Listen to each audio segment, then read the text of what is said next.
How to fix EA College Football 25 Team Builder logo not loading. Welcome and let's get right into this tutorial.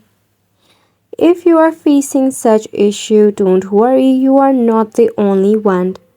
This is a constant complaint by all of the EA College Football player that the Team Builder logo simply does not load up.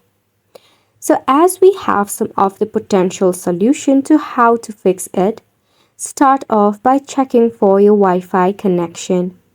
When your Wi-Fi is acting super slow, it may result some of the delay regarding the upload of your logo or the loading of it.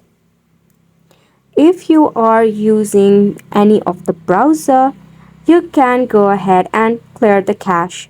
For that, tap on the three dot of your browser and head over to Settings, in which you need to check out on Privacy and Security.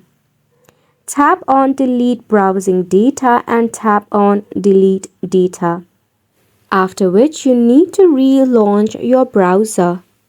If you have it as an application, verify your game files. If it does not help, you need to uninstall and reinstall it again. So those are some of the potential solutions to fix your issue. And it's a wrap for the video as well. Thank you so much for tuning in.